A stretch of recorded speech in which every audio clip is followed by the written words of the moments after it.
వ్యవసాయ రంగంలో డ్రోన్ల గేమ్ చేంజర్గా మారతాయని కొత్తపేట ఎమ్మెల్యే బండారు సత్యానందరావు తెలిపారు.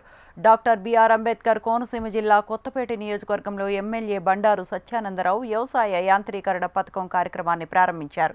ఆధునిక వ్యవసాయ పనిముట్లు రైతులకు విస్తృత ప్రయోజనాలు చేకూరుస్తాయని ఎమ్మెల్యే బండారు సత్యానందరావు తెలిపారు.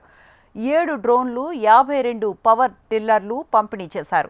రైతులు సబ్సిడీపై వ్యవసాయ పనిముట్లను అందిస్తున్నామని తెలిపారు. రైతులకు మేలు చేయాలనే లక్ష్యంతో వ్యవసాయ యాంత్రీకరణ పథకం వల్ల వ్యవసాయంలో సమయం, డబ్బు, మెన్ పవర్ ఆదాతో పాటు భూమికి హాని లేకుండా ఎరువులు, పురుగుల మందులు అధిక మోతాదులో కాకుండా మితంగా వినియోగించవచ్చునని తెలిపారు.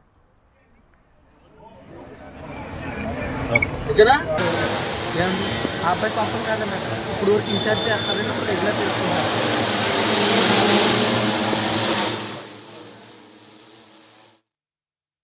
లీటర్ల నుంచి 200 లీటర్లు, అదే యావరేజ్ ఒక 12 ఎకరాలు తీసుకుంటే 10-15 లీటర్లతోటి డ్రోన్ ద్వారా మనం అనుకున్న ద్రావణం పిచికారీ చేయొచ్చు.